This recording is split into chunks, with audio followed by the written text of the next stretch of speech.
So we're in the month of May now, and May is Mystery Month. So to celebrate that, we're going to be reviewing some of the movies from this set of 50 classic mystery movies.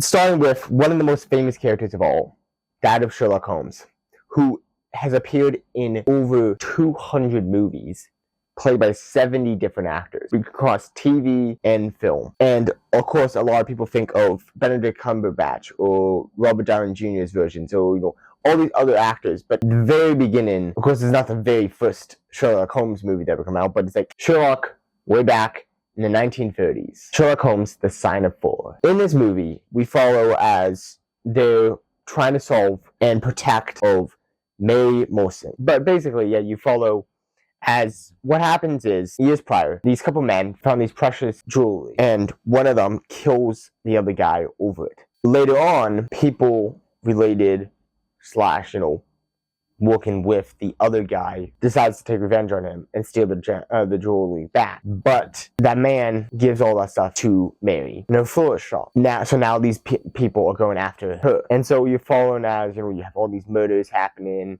and they're just trying to solve the murder, figure out where these criminals are before they kill her too. As the story goes, it's a very simple mystery story.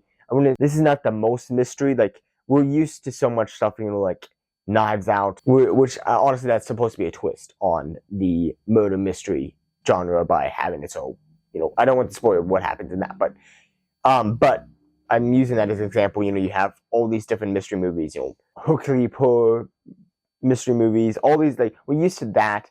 So this might come off on the way, and this one might be a little bit more like, okay, just a generic, somewhat, there's a little bit of a mystery going on, but not too much. But for the most part, it's a solid if you just want to sit down. It's only an hour and 15 minutes just to watch this short little mystery movie that doesn't have the grand scale to it, but it's just a simple mystery movie. The acting's pretty good in it. Overall, the story's pretty solid. It's just a simple story. But I feel like sometimes you can just have those simple stories and you don't have to have the masterpiece like you have with some of these mystery movies that really are the top of the line mystery movies. The problems I would have with it simply just comes from that it's an older movie, so there's gonna be moments where I couldn't tell who was the good guys versus who were the criminals and all. You had these fight scenes going on, and it's the person who plays Dr. Watson, there was this fight scene with him in it, and I couldn't really tell the difference between him and the people we were fighting, so I didn't know who to root for in the fight. Kind of was just dark, and it's an older film, the quality's not as good, so I couldn't really tell who was actually the ones fighting, who was actually Watson versus who was these two guys he was fighting. If it was someone like Martin Freeman, I'm so used to knowing what he looks like, I would be able to tell, but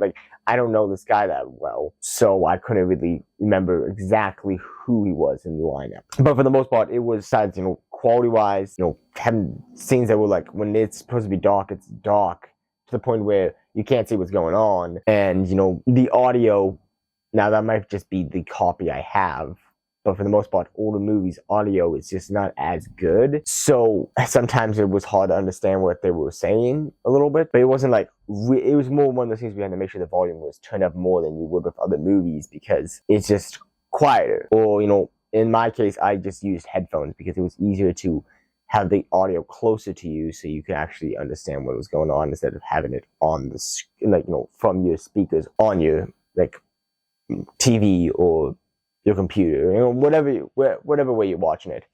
But for the most part, I would say this is a solid movie that, while the quality of it is not the most incredible, but I think we are spoiled nowadays with technology, and just filming has gone so far. This is not a video talking about the history behind filmmaking, but it's somewhat there has been some backpedaling too. But it's not, movies back then were not as visually incredible.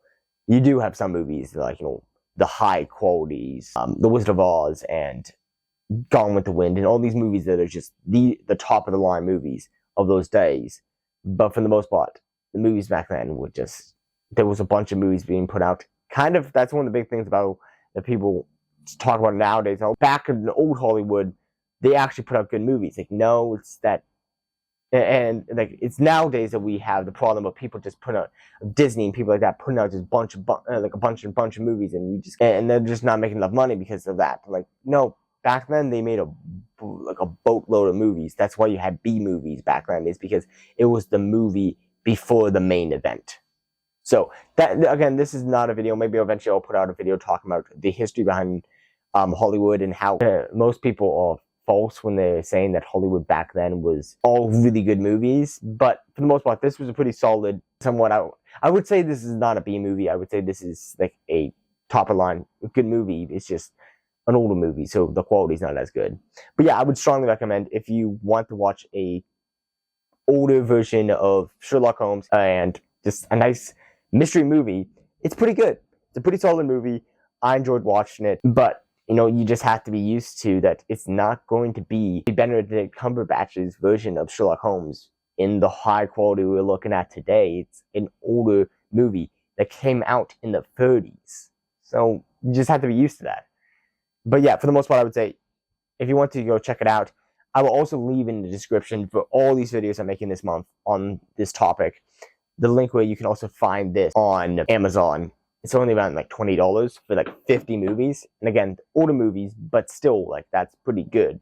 Like most movies, if you're buying them nowadays, you're going to be looking at $20 for one movie, or at most $20 for a collection of a trilogy. But you're not going to be looking at $20 for 50 movies. And this movie overall, you can find it on YouTube too, but look it up.